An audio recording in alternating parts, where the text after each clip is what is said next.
مرنے سے کچھ منٹ پہلے ہی مردہ کچھ ایسی بات اپنے گھر والوں سے کہتا ہے جسے گھر والے نہیں سن پاتے، لیکن یہ باتیں ہم کو اسلام نے بتائی ہیں کہ جیسے ہی انسان کا عین مرنے کا وقت ہوتا ہے، مرنے کے بالکل قریب ہوتا ہے کہ ابھی بس 2-4 منٹ میں اس کی روح نکلنے والی ہے، تو اس مرنے والے انسان کو یہ محسوس ہونے لگتا ہے کہ میری روح نکلنے والی ہے۔ محسوس اس لیے ہونے لگتا ہے کیونکہ جو مرنے والے کی روح جو نکالی جاتی ہے وہ سب سے پہلے پیروں کے ذریعے سے کھینچی جاتی ہے۔ حضرت ملک الموت آ کے اس کے سینے پہ ہاتھ رکھتے ہیں، سب سے پہلے اس کی روح اس کے پیروں سے کھینچنا شروع ہوتی ہے۔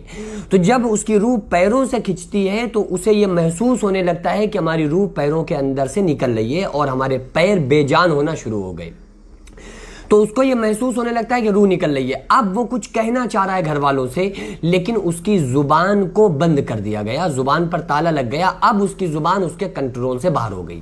اب وہ کچھ کہنا چاہ رہا ہے، دیکھ رہا ہے، آنکھوں کے اندر ایسا آپ نے دیکھا ہوگا کہ مرنے سے کچھ لمحات پہلے مرنے والے کی آنکھوں میں آنسو ہوتے ہیں، وہ اسی وجہ سے ہوتے ہیں کہ وہ کچھ کہنا چاہتا ہے، کچھ بتانا چاہتا ہے، لیکن اس کی بات کو ہم نہیں سن سکتے کیونکہ وہ کچھ کہنا چاہتا تو ہے، کوشش تو کرتا ہے، لیکن اس کی زبان اس کے کنٹرول سے باہر ہو چکی ہوتی ہے اور وہ کچھ بھی کہنے سے قاصر رہتا ہے۔ آخر وہ کہتا کیا ہے، آخر وہ کہنا چاہتا کیا ہے؟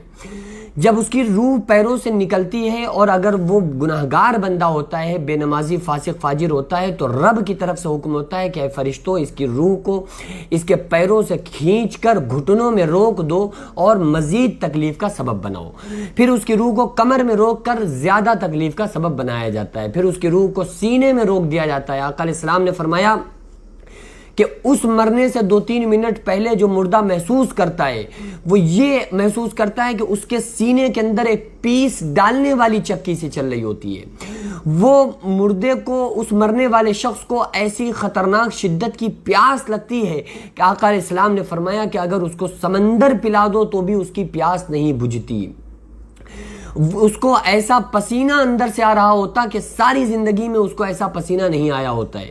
اس کا منو کے حساب سے انسان کی باڈی کے اندر خون ہوتا ہے، ایک لمحے میں اس کا خون خشک ہو جاتا ہے، جیسے بجلی کا کرنٹ لگنے سے ایک دم خون پر اثر پڑتا ہے۔ یہ تو موت کا جھٹکا ہے، یہ تو موت کا کرنٹ ہے۔ اس کے بعد آقا علیہ السلام نے فرمایا کہ گناہگار بندے کی روح کو اس کے دماغ میں روک دیا جاتا ہے۔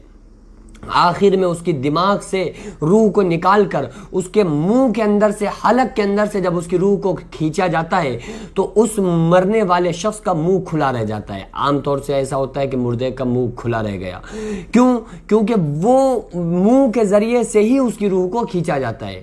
ایسا بھی آپ نے دیکھا ہوگا کہ اس کی آنکھیں کھلی رہ جاتی ہیں۔ کیوں کھلی رہتی ہیں؟ کیونکہ وہ مرنے والا شخص اپنی روح کو نکلتا ہوا اپنی آنکھوں سے دیکھتا ہے، اور مرنے سے پہلے وہ جو باتیں کہتا ہے، وہ جو کہنے کی کوشش کرتا ہے، وہ یہی کہنے کی کوشش کرتا ہے کہ یہ جو ہم پر بیت رہی ہے، ہم پر گزر رہی ہے، یہ ایسی سختی ہے کہ اگر تم سارے لوگوں پر ڈال دی جائے تم سارے کے سارے لوگ ہلاک ہو جاؤ گے۔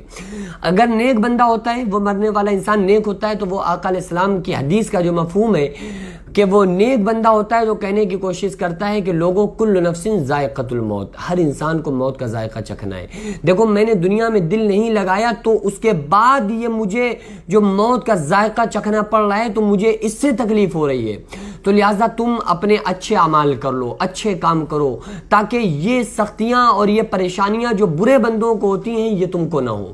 اور برا بندہ ہوتا ہے تو وہ اپنے ہی بارے میں بتانے کی کوشش کرتا ہے، اپنے گھر والوں سے، عزیز و اقربا سے، بچوں کو، کہ اے میرے بچوں، اے میرے گھر والوں، سنو یہ تکلیف جو مجھ پر بیت رہی ہے گناہوں کا نتیجہ ہے۔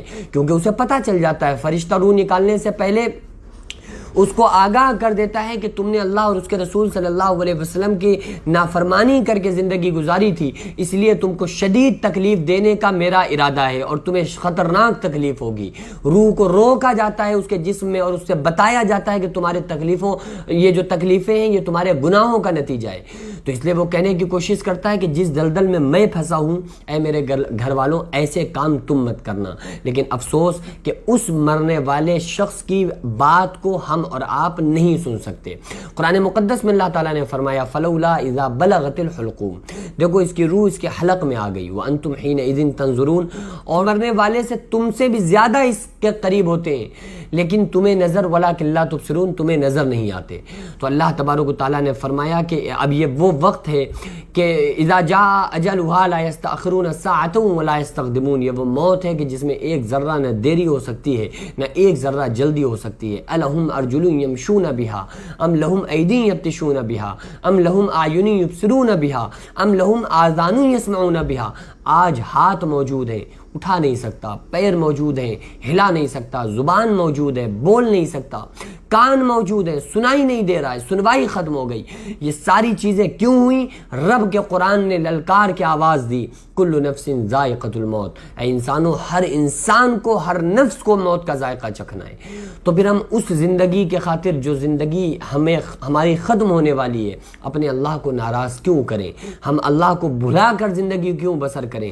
وہی گھر والے جن کے خاطر ہم جھوٹ بول کر، مکاری کر کے، فریب کر کے ان کے پیٹ بھرتے ہیں اور اللہ کو ناراض کرتے ہیں، وہی گھر والے جا کر ہمیں اندھیری قبر کے اندر ڈال کے چلے آئیں گے، اور ان کو کبھی توفیق بھی نہ ہوگی کہ ہماری قبر پہ آ جائیں، پھر قیامت تک ہمیں اس خطرناک قبر کے اندر رہنا ہے۔ تو مرنے سے پہلے انسان کو موت کی تیاری کرنا چاہیے۔ سمجھدار انسان وہی ہے جو مرنے سے پہلے موت کی تیاری کر لے۔ اللہ رب العالمین سے دعا ہے اللہ تعالیٰ ہم تمام لوگوں کو ایک بنائے، نیک بنائے، آخرت کی قبر کی تیاری کرنے کی توفیق عطا فرمائے۔ وما علینا الا البلاغ۔ السلام علیکم ورحمۃ اللہ وبرکاتہ۔